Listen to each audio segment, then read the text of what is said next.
we were in negotiations. Investing in real estate, they're winning, they're making money. What's up, everyone? Welcome to the Real Estate Educators Podcast, where we provide the education you can build on. I am your host, Kevin Amolsch. This podcast is a little different than others that I've seen or been a part of because we help real estate investors and we focus in on the content creation behind that. So if you're a real estate investor or if you're a content marketer to real estate investors, this is the podcast for you. Super excited to have Shannon on the show with us today. You're going to really enjoy this episode. So please help us out. Give us a like, give us a subscribe, and a 5-star review. So Shannon, you've been one of the few guests that we've had on the show that has more experience in real estate than I do. Almost 30 years you've been doing this. Are you calling me old? I'm calling you experienced. That's calling me old. It's quite the resume here. I gotta say, $425 million in real estate projects. Everything from, I don't have the list here in front of me, but I know you've done some office buildings, lots of multifamily, self-storage, Police schools, stations, fire stations, schools, yeah, medical facilities. I mean, we built it all. Yeah. Quite the resume, Shannon. So welcome to the show. Thank you, Kevin. I appreciate having me on. Yeah, I'm excited for this. So why don't you take us back 28 years ago when you were just getting started as a young real estate entrepreneur? How did you choose real estate? Well, I didn't, Kevin, because the journey starts before then. I was born into a real estate family. My father was a builder and developer, and my mother was a third-generation real estate broker. She had upwards of 70 agents up until a couple years ago. She was 40 years in the real estate game. And at one point I had my license, my son has his real estate license. So there's 5 generations of real estate in our family. And I hated it. I mean, I grew up at the kitchen table. I mean, Robert Kiyosaki's book was played out for me every single night. My parents talking about this deal and 1031, that. And I swore I was going to go do something different, but I'm sitting here trying to go to college and my brother is building houses right out of high school, making $45,000, $50,000 a year back in 1993, which that was a lot of money back then.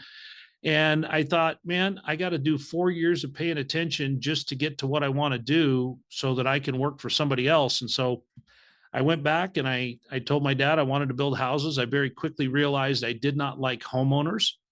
So I pivoted my business into the commercial space. And in that space, we've done, like we said, everything from police stations and fire stations to industrial complexes, multifamily. And kind of along my journey, I began to work with, single check writers because I could come and I could partner up with you. You had $1 million. We could do a couple of commercial buildings. And my taste just kept getting more expensive. We kept doing bigger deals. And in 2017, we started an apartment complex with a family office, and we were 50-50 partners. We built that and sold that in 22, had a phenomenal exit there. And I realized that my next project was going to need $20 million in capital, and the family office was going a different direction. They were kind of divesting themselves of the assets. And so it wasn't until 2019 that I actually began raising capital, and I did it all backwards. I'm very, very well versed in the real estate game, and I'm well versed at finance and everything else. But it was the raising capital part that I brought on later in life. But since then, I think we've kind of figured it out. We've raised about $65 million in capital in the last 3.5, 4 years. Well, that's fantastic. So you got into the capital raising side of the business, which is probably essential for your growth, right before the whole COVID thing. Oh, yeah. Man, it was a blast. It was absolutely a blast. About that. I mean, directly to your audience, right? I mean, marketing is telling stories. And I had spent so much of my time of the 22, 25 years of my career offline. I hadn't worried about Facebook. I hadn't worried about podcasts. I hadn't worried about my resume because everybody I was working with somehow knew somebody I knew. We were connected in it and it worked. But the number one thing you've got to do, especially when you're trying to raise capital, is you've got to create that story. You've got to, you've got to be able to convey that to your audience. And if you're not having those conversations, you're not going to attract people, because people don't know what you're doing. And it's not that if it's not on the internet, it's not true, but to some degree it is. I mean, your brand is the new currency, and if you're not branding yourself, and if you're not continuing to let people know what you're doing and why you're doing it and what your mission is, and why it's important to you, you're never going to get anywhere for traction on the fundraising side of things. Yeah, and it's something I really do study, Shannon, trying to figure out the best way to market. So we've raised about 160 million, but it's taken me 15 years to do it. So you're definitely at a quicker pace than where I was going. And building that story is tricky. So what's some advice? How do we figure out what the story is, and then how do we present that? You've got to figure out who your audience is, and you've got to figure out who you're talking to, and you got to figure out what your message is. You can't just go out there and, post videos of you riding a bike and expect people to send you money. They've got to understand what your journey is. You've got to find ways to convey your wisdom. You've got to convey your authenticity. You've got to convey your relatability. Really, journey and relatability. I mean, they've got to be able to understand and relate to you, is kind of what I'm hearing you say. So what's your story? Well, I mean, look, I'm fourth generation. I've been doing this for a long time. I'm not the typical syndicator. Most of what we do is ground up development, Class A apartments, large scale industrial, and I have built a business that's different than everybody else's, because we built a business where the fundraising was the last thing we did. We've owned, we've operated, we've sold, we've remodeled, we've done all of this many times prior to ever involving investor capital. When you were doing it before the investors, the investors that are investing with you, how were you funding them? Were you just building for other people, or were you taking these down on your own with bank financing, or how does that work? Well, I mean, I differentiated myself in the construction field because I was a design build contractor.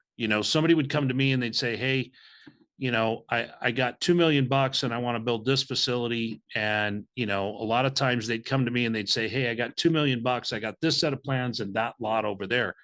Well, come to find out, they'd bought a really terrible lot because it was cheap, and their architect had drawn a $4 million building. Well, it's kind of like anybody that tries to tell their wife or girlfriend, hey, we're going to go out for dinner, and she's thinking steak, and you take her to McDonald's. It's just not going to fly, right? So there's that reality, that believability that you've got to work with. And then I just help people design what they could afford and make it fit their budget. We never got out over our skis. We came in on time and on budget. It was kind of a trademark for us. And then some of those people who had the money to build businesses, build buildings for their businesses, were able to then look at that and say, hey, I want to do something more with that. And we were able to build another project together. But how do you get into the government work? Because I know you've done some office buildings for government, and I know that you've obviously done the police stations and schools and that kind of thing. So how do you get those types of contracts? Well, I mean, that's all public bid stuff. You go out, you compete against everybody else. I did a couple of those. I really didn't like those, because that's about low bid. That's not about meeting a need.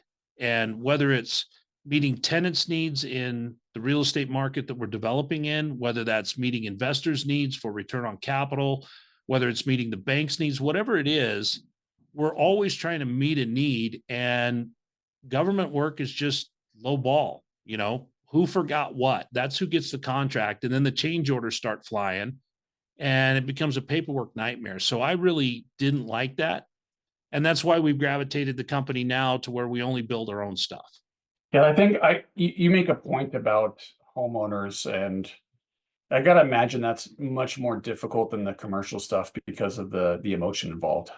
Oh, absolutely. I mean, when was the last time somebody got upset in a public office about a ding in the wall, or maybe Right. a small nick in a cabinet, or a light being slightly off center? I mean, we don't build perfection in any form, and I just preferred it. And the other thing is, homeowners make emotional decisions. Business owners make financial decisions.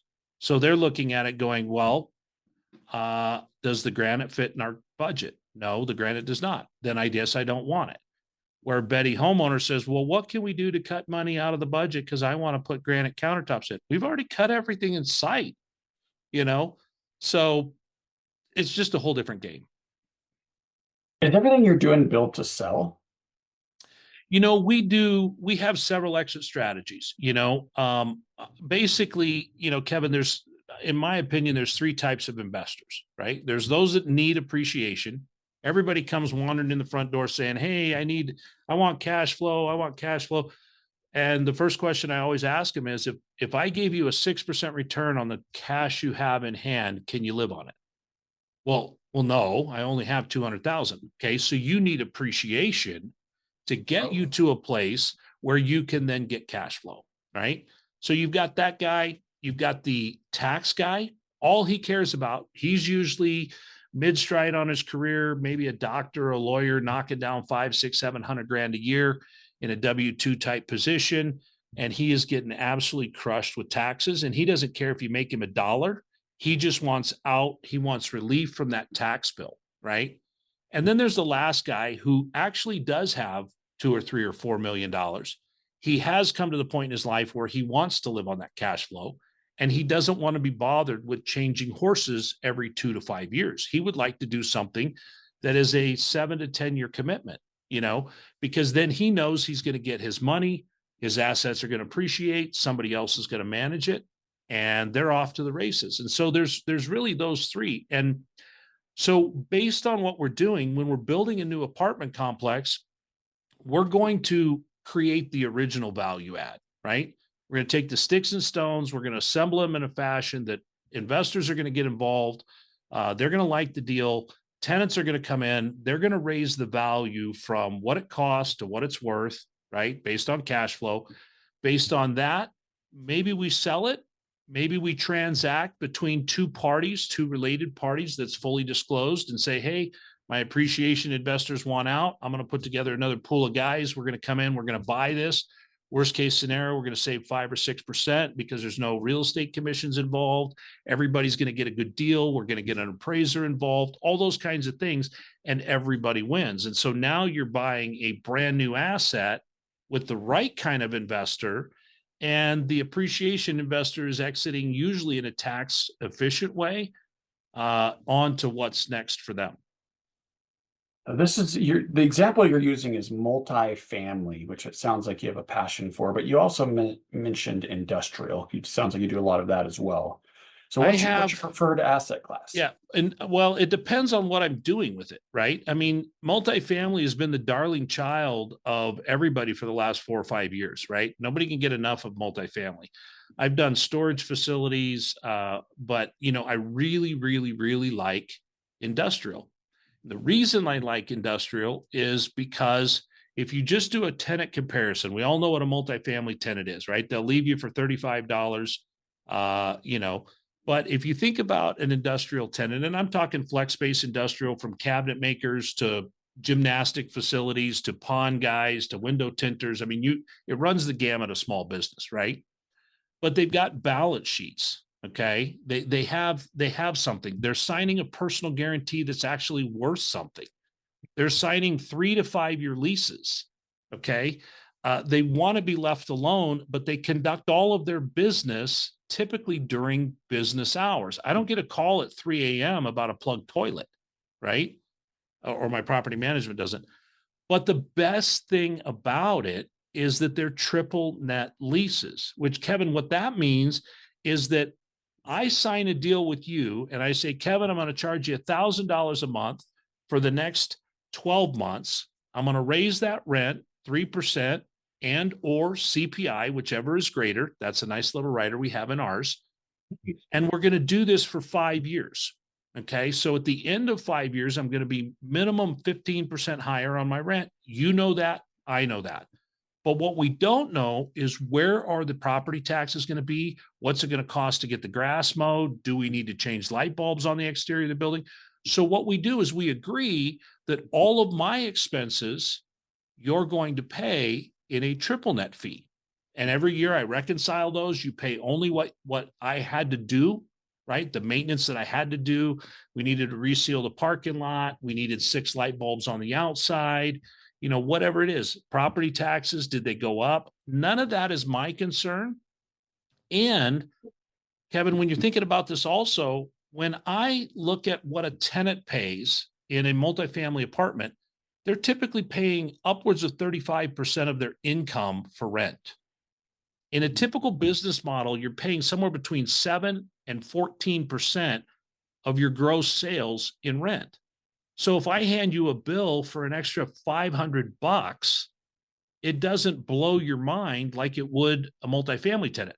So now I've got long-term debt. I've got long-term tenants. I've got most of my tenants, they don't want to call me for anything because they know they're going to pay for that with an upcharge for the property management company, right?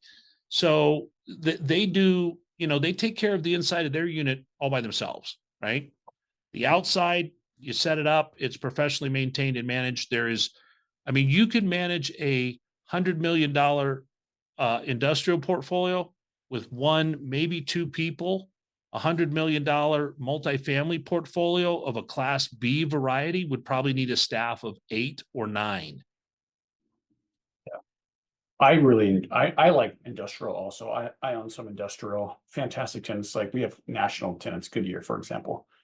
One thing that I like about industrial also that you didn't mention is they improve the property. So sometimes there's like a TI, tenant improvement allowance.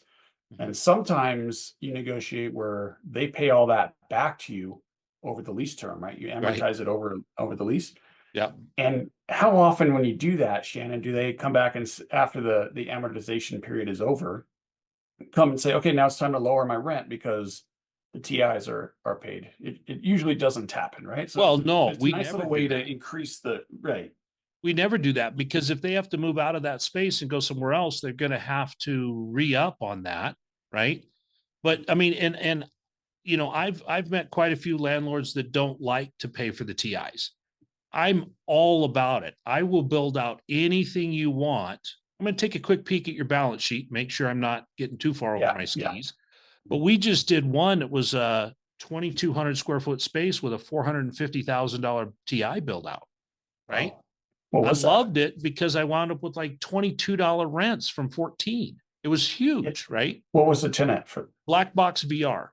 They're a virtual reality workout deal, and they were creating these little rooms and putting all their electrical in there and hooking up these machines. It is really a pretty cool concept, but the balance sheet was strong, the concept was strong, and my rents went to 22. So when I sold the property, it looked really, really good because I was getting higher than market rents and we sold it based on a cap rate. Yeah, no, I totally agree. I know that the darling is multifamily, but Shannon, I gotta be honest with you, man, I don't know why. I don't either. Okay, you're I do not know. I think it's because everybody came up with the Burr strategy. You first you go buy a house, you do all that rigmarole. And then you buy 2, and then you roll those into a house hacked 4-plex, and then from a 4-plex you go to 10, and then I think the gap to get into industrial is just a little bit bigger than there's not all these intermediate steps. But I've just watched a lot of people do those things that they wind up in multifamily, but man, multifamily is a pig. It's a lot of work. I mean, we will self-manage all of our industrial. We've got industrial in Idaho, in Houston, Texas, and in just outside of Fort Walton, Florida. And we'll self-manage that, no problem, right? But we don't even manage our multifamily that's in Boise, Idaho, because it's a different cat. You got different expectations. You got different things you got to deal with. You've got all these things that you've got to handle and make sure of. You get calls at all hours of the day and night. I just don't want to do it. Yeah. And the cap rates are compressed. And I think to your point, people, it's comfortable for investors. And I as you described that, I could see that, and I understand why a residential investor would sort of graduate into a multifamily. But banks love them too. Yeah, And it's, low cap rates, it's typically better financing. There's some, some what is like Fannie Mae, you could use like more conventional type loans on sure. multifamily, but you can't do that on industrial. So it's just so No, but bizarre to me. we do quite a bit with Lifeco money. You know, you Yeah, get, I've I seen mean, that. we bought one in Houston. We assumed some 4% Lifeco money last year.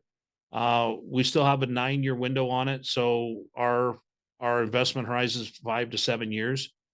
But at the end of the day, I'm with you, Kevin. I'm sitting there scratching my head. You can buy industrial all day long, class A variety at a 6.5 cap. Yeah.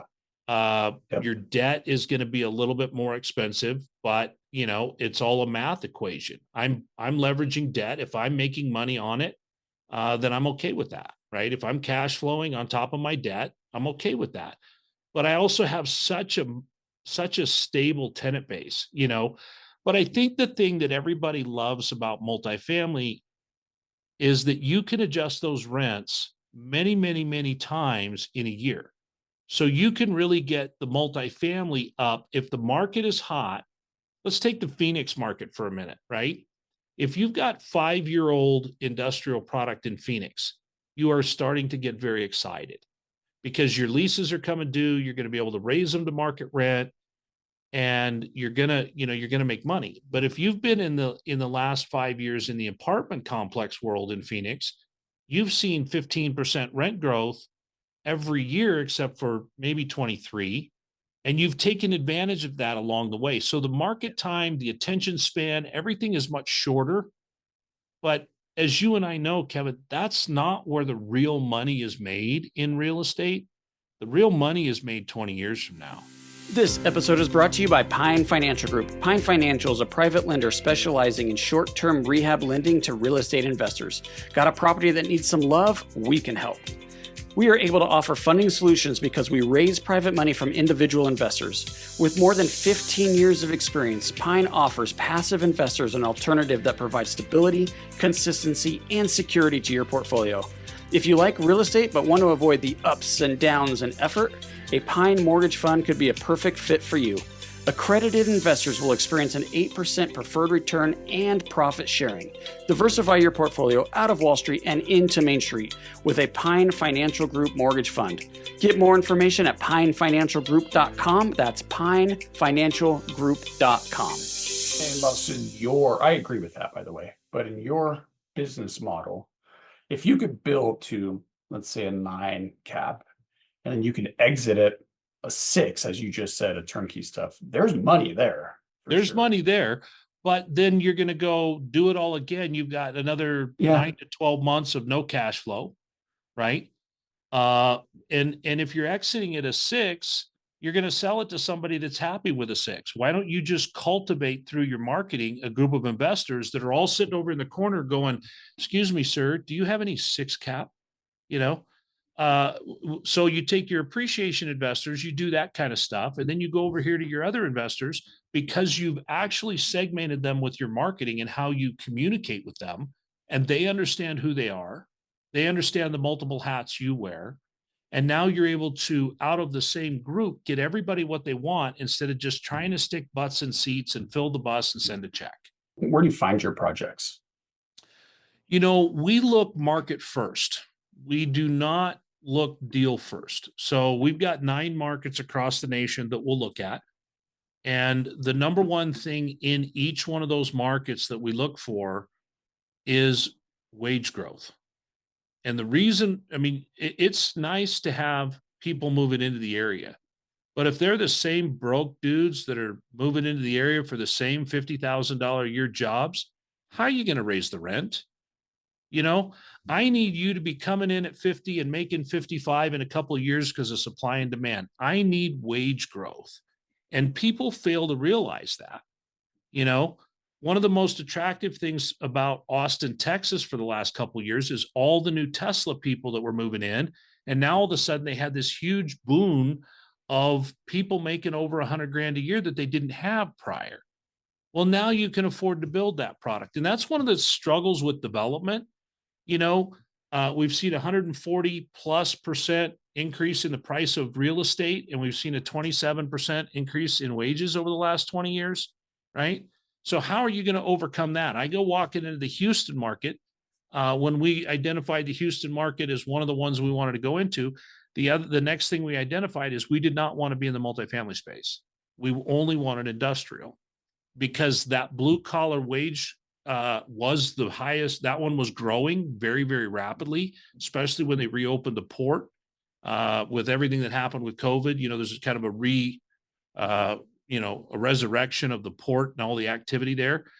But those people were wanting the Class B apartments. And when you're building new, you're absolutely top of the market for rents. And that sector of Houston was not growing that fast. It was also tied to oil and gas, which could be kind of volatile, as COVID showed us.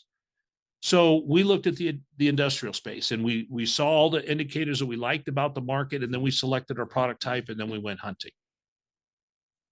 And you mentioned the word flex. Well, why don't you tell our listeners, what does that mean? Well, Kevin, when you say industrial, most of your listeners are going to think, that old tin building with half a train axle sitting out back and a dog missing 3 teeth and a chain around its neck. They picture that, right? But think about where your CrossFit gym is. Think about the guy that is doing the resto mods on cars. Think about, there's a guy in one of my buildings sells flagpoles, for crying out loud. What a niche business, right? He sells flags and flagpoles. Everything he needs comes in on a flatbed truck.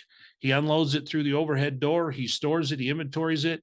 He's got a break room for his employees, and the UPS guy comes and sees him. Nobody comes walking in, but he needs somewhere you can stick a 20-foot pole, So that's doggy daycares are another popular one that we get. Just whatever you think would be in that brand new, clean. Yes, they have roll-up doors, but no, they're not necessarily loading docks and all that kind of stuff. Yeah, so it sounds like the tenants are more like destination type tenants. It's not going to be your Absolutely corner retail stuff. No, you're definitely, your side street, you're 3 blocks from the mall area, you're by the airport, you're by the large hospitals, freeway interchanges, things like that. But no, you're not, you don't have McDonald's in your front yard. So I'm looking at some space right now to move our office into an office. And I really am hoping to find some flex space. But in Denver and Jefferson County, we're on the west, which is the west side of Denver. You're looking at prices, even for value add, you're looking at $160 a foot, maybe on the low side, and it goes north of that. If I look at office space, Shannon, I could find office space sometimes for $20 and $30 a foot. So what are your thoughts on office right now? Well, I'm in my office, and it's a 45,000 square foot office building that we bought during COVID, and I found out what my guys wanted. They wanted their price. And so we structured something that worked, including an owner carry on the paper. But it needed something added, right? We had a great location, but they hadn't remodeled anything in 25 years. I think, Kevin, it's more important to make the deal pencil than it is anything else, right? Some people get in love with the solution. Oh, I want a flex building. I want this. I want that. Well, if you can buy a flex building that is going to serve your needs, that's a 6 cap, or you can buy an office building at $30 a foot, hit the low end of the market and crush it, on a 3X in 4 or 5 years. Why wouldn't you do that? I mean, here's the reality, Kevin. People always need offices. In fact, one of the fastest growing models we've seen in the last couple of years is the WeWork model, or the Regus office model, where people are realizing I need to be in a space 2 to 3 days a week. A lot of mortgage brokers are in that position. They don't have a quote unquote office, but they show up somewhere to meet clients. And so that's one of the things that we're doing in our building. We've got a Regus space, and they run the franchise, and we collect a royalty rent, whatever. But I still think that office is still viable. And think about this, Kevin, if you bought that office for $30 a foot, we're going to do 10,000 square feet. So, we're going to be $300,000 to buy it. Right. And then we're going to put $50 in it. Okay. We're going to be 800 grand on 10,000 feet. That means to get a 10 cap, you need $9 rents. $9 rents on I'll build you whatever TI you want on a $50 allowance. I mean, who doesn't Seems like want? it works, right? Now, when we talked about triple net, we didn't use the term absolute, but that's kind of what was going through my mind when I heard how you described triple net, which basically just means you have no expenses. Any operating expense to the building gets billed back to the tenant. Yeah. Now, are you seeing that with these suburban type office buildings? Well, it's called a modified full service, right? So we have an operating expense, and your rent is inclusive of that operating expense. So if you're doing industrial, you're going to go $10 plus a $3 triple net, right? You're going to get to $13. In an office, you would say it's $13, and we're going to revisit it every year as expenses dictate, right? So if I'm and I show my operating budget for my office, it's $4, right? It includes all of this. So if we get a bunch of guys for one company and they make a mess of the bathroom all the time and we got to up the cleaning, property taxes go up, then when we reconcile that next year, your rents will go up. So it's just in how you do it, but we utilize both of those. And it works out really, really well for us because we wind up with longer tenants, and this is the other thing too, Kevin. I mean, how many times you called a buddy of yours up and he goes, "Oh yeah, but don't go to my new house or my old house. We moved, right?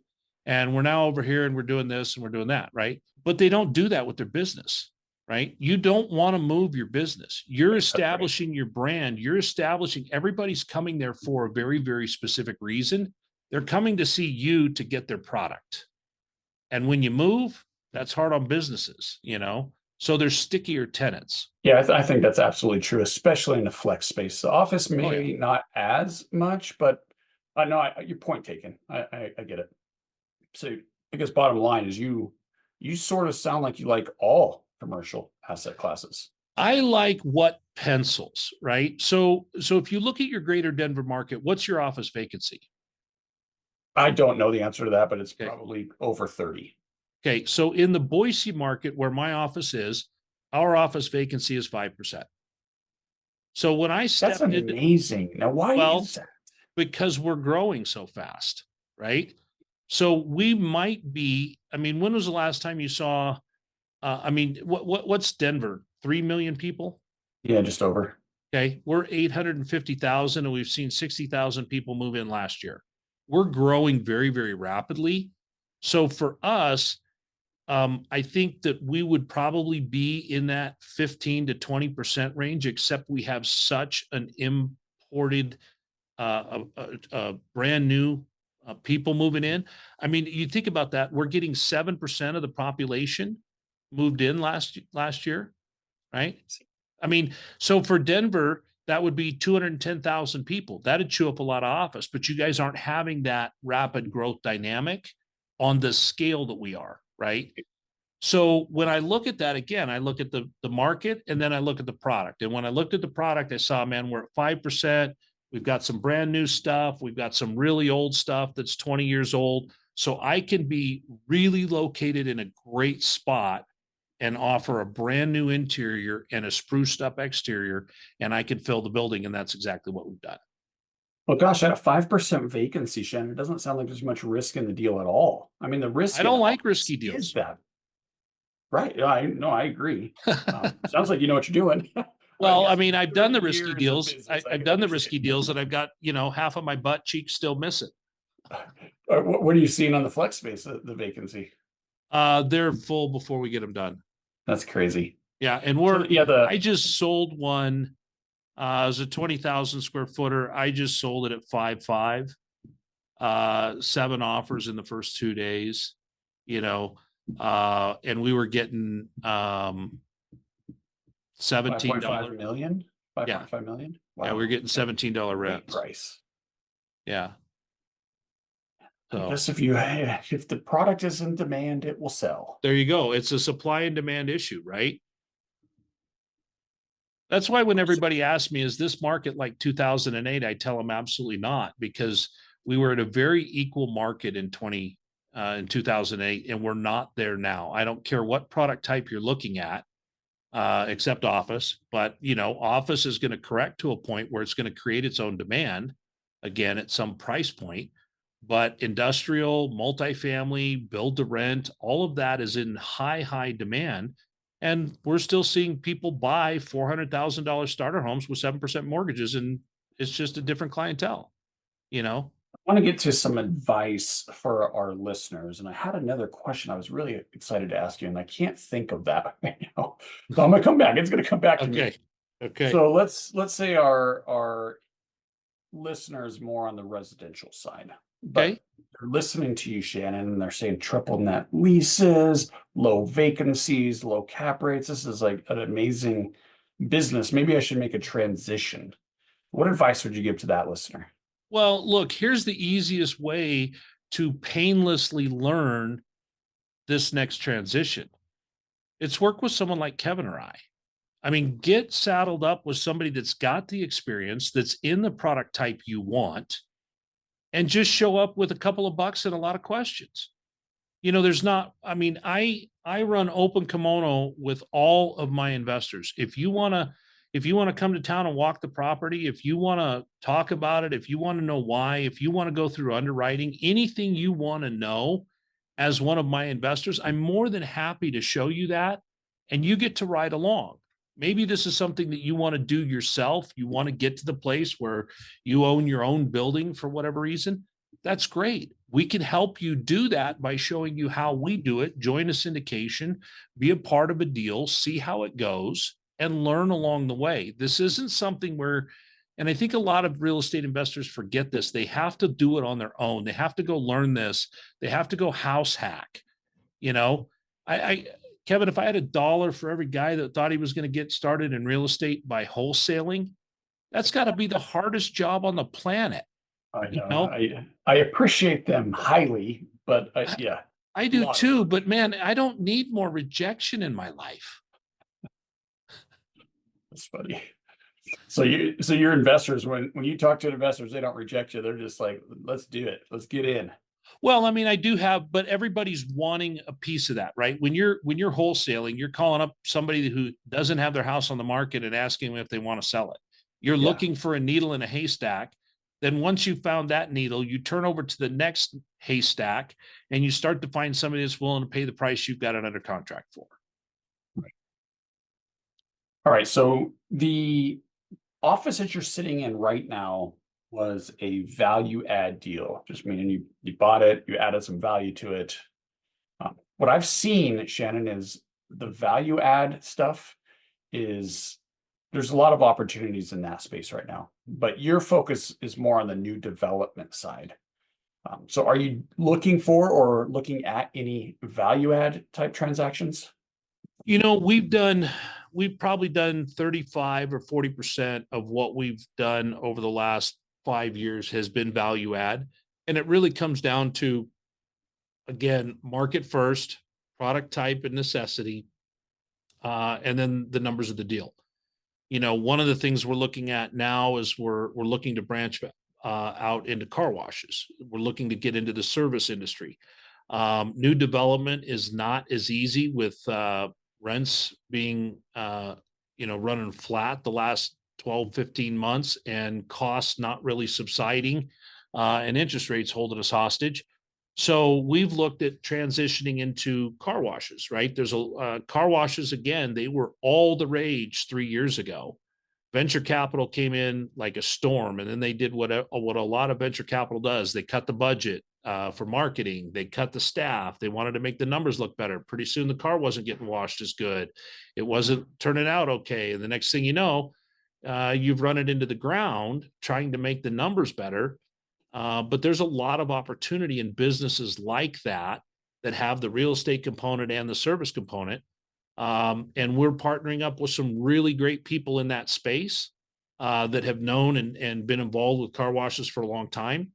And so we're really, I think we're asset agnostic. I don't care what it is. Does it make money and is it in demand and is there a future there and are there tax benefits to it? That's what I'm interested in. Yeah, I love that. I do remember, Shannon, what I was going to ask you. You brought up 2008, and you've been doing this a long time, so we could learn from you. Was it Mark Twain that says, I mean, history doesn't repeat, but it rhymes, right? So Yeah. something Yeah. might be coming, Yeah. right? Yeah. Now, I know that there's 950 billion or somewhere around that number of commercial debt coming due in 2024. How is that going to impact your business?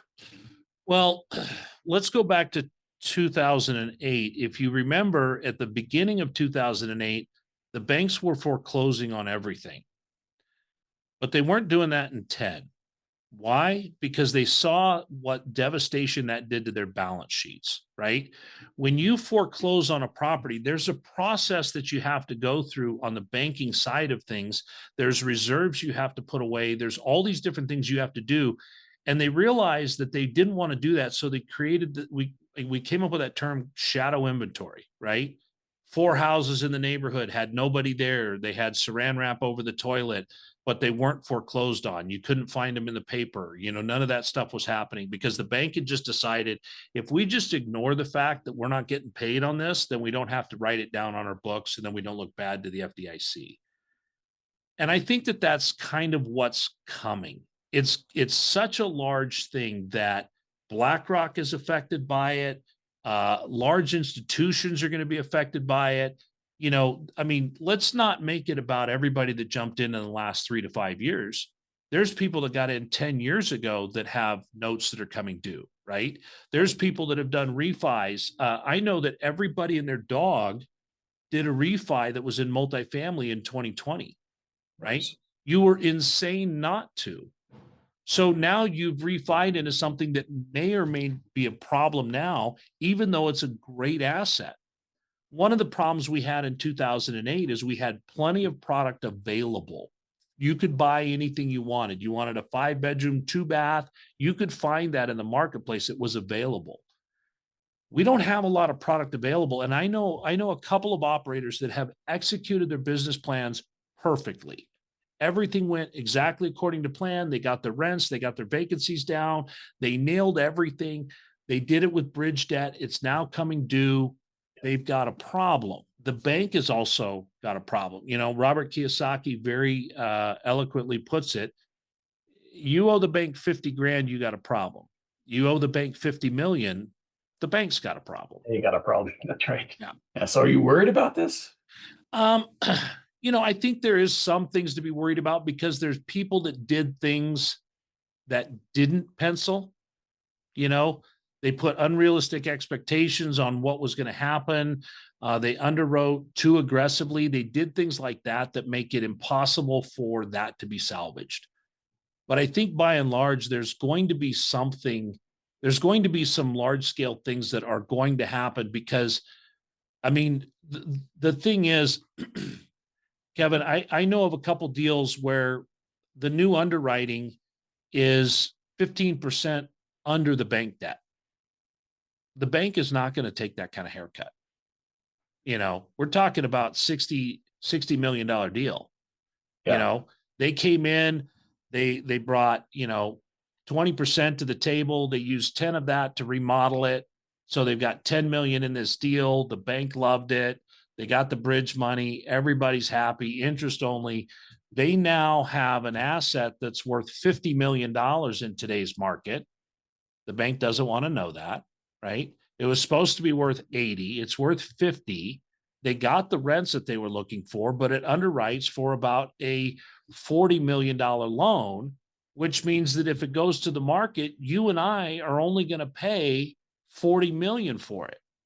which means the bank's going to get aced on $15 million, and they're not going to eat that. So as much as we look at it and go, we got a problem, so does the bank, right? And this is the point that you hear a lot of people make this conversation and make this argument. The bank becomes your silent partner. Yes, they're there to collect the money. Yes, they're there to do the deal at a 125 DSCR that nobody paid attention to because with interest rates where they were, it was so low. But at the same time, Kevin, how many banks are going to force you to sell something that's operating, that's full, that's paying as much as you possibly can toward their debt?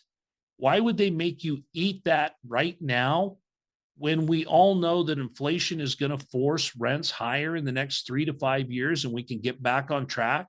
We can do things like we did creatively in 2008, and that's stack a silent second on there. That's do some other things that are due on sale, but for now we can own and operate. Well, here's why. I might be wrong here, but here's my concern. First of all, listen, neither of our wives are in the room, so we'll be okay. Yeah. And you're probably right, but let me just throw this out there and get your feedback on it, and then we probably got to get wrapped up here. But I think there's regulation around how around having bad debt on your books in the banks. They're like monitored for these ratios, and so when you have a matured loan that's not renewed, that's a default. One. Now, two, are they going to renew it, and if so, at what interest rate? Because they can't renew it at a high interest rate market rate when it throws off the DSCR, as you suggested. So are they just going to keep it at the same interest rate? And is that really in the bank's best interest? So I do have a little bit of, sounds like, more concern about this. Yeah, but remember Kevin in 2008 when they were closing a first and a second on a house at the same time, and you were getting a no what was it, a documentation. 79% first, right? And a 15% second. So you had your 5% in the deal, but you didn't have to pay mortgage insurance. Remember that? Yeah, but the difference there is that went to the secondary market. A lot of this I understand that, but what I'm getting at is bankers get creative to save their ass, right? And when you're looking at banks that have to write down billions of dollars because the asset is forced to sell simply because of the underlying note, I think you're going to see them figure out a way around it. I mean, that's what's happening right now with New York Community Bank. Right. And it's on multifamily, right? Right. So it's the exact product that we're talking about Yep. here, and it's taking a bank down. I don't know that they survive. Well, but they may not survive, but the loans will. See, I mean, think about what's going to happen. Part of the reason they're going under here, Shannon, I believe, is because their takeover of Signature. So well, I understand that, but what that you think are going to perform, they took them on, and now. Right. And so that becomes a non-performing loan to you. You bought the loan that I did. It's non-performing to you. You bought it from me at 80 cents on the dollar. It's now sunk your boat. Jim is right behind you. He's going to pay 80 cents on the dollar that you bought it for. All of a sudden, I, as the owner of the building, I'm in great shape. I just had to wait for the bank to die. Right. But here's the other thing. If you go back and look at 2008, how many banks did we lose? 4, 5, 6? Oh, no, we lost a lot. Now you're talking about the big guys like Lehman, but well, yeah, but they were. In fact, there was a website, the Implode Meter, I think it was called, and it was like the bank imploding each one every day. I remember this in 2008, and I would get on that website and be like, "What in the heck?" Anyway, and the thing is, they finally figured out how to not implode. Right? Lehman Brothers was right on the front. There was no way out. But you look at some of the things. I think they're going to get creative enough that they're not going to see that happen because they look at what that did to the world economy. They can't afford to do that. Yeah. They're in it for the money. They'll figure a way around it. It's not a surprise. What might be. And the other thing is you have performing assets. You have assets that do have tenants that are making money that can pay something. That's a big difference too. I agree with that. And I think the government will step in like they did with Silicon Valley. Yeah. And anyway, so we digress there. There you go. We had some fun with that. I like it. You're a smart man, Shannon. You've been obviously in this business for a while and know what the heck you're doing. People should probably consider getting in touch with you. So how would they do that? The easiest way to reach me is just shannonrobnett.com. You can find all my social media stuff there. We've got job site cameras. We've got some of the past deals we've done. It's just all right there. shannonrobnett.com. You can even book an appointment, chat with me. We can figure out what we might be able to do in 15 minutes to level up your game. shannonrobnett.com. Okay. So I'm going to ask you for a favor. I'm going to go through quick notes. I took some notes during this amazing episode, and I want you to tell me if I nailed it or if I missed something. So we started off, and you said we're talking about marketing. That's how we started off this entire conversation. And your advice there was to make sure you create and communicate your story. They have to know your journey, and they have to be able to relate to you. So if you're out there raising capital, they have to be able to relate to you if you're going to be successful. Make sure you set the correct expectations. You use the steak versus McDonald's analogy there. I love that. Commercial is much easier to manage than residential because of absolute and triple net leases. When you're looking for a deal, and this is on the new development side, not the value add, which we touched on a little bit, but the new development, you're looking for wage growth. I'm looking for that in all my deals. So even the value add stuff. So you're always looking, so you're targeting towns and cities and areas with wage growth. Yep. I'd rather do 3 deals in a hot town than 3 deals in 3 different places all over the country. Well, that's why you have no vacancies. I mean, it makes total sense. That's an easy number to figure, though. Then work with a pro, you said. So be sure to ask questions, and don't do this alone, guys. You're not alone. There's people out there like Shannon that can help you. So how did I do? You did great, man. You took good notes. Well, you've been a lot of fun. I know we went a little long here. I really appreciate your time. Any final word? Kevin. No, I just, I really appreciate it when people like yourself bring content like this to listeners so they can actually figure stuff out and they can get connected with good people. I know it's a labor of love, but it's still a labor nonetheless. So your listeners don't know how lucky they are to have you. Yeah, I appreciate you saying that. So for you, Shannon, again, thank you so much for your time. And for the listener, thank you. Help us out. Hit a little subscribe. That goes a long way to helping the channel out. And quick 5-star review. And I hope you make this day a great one. Hey guys, I hope you enjoyed this episode as much as I did. If you did, please be sure to follow and leave us a review. Oh yeah, and tell a friend.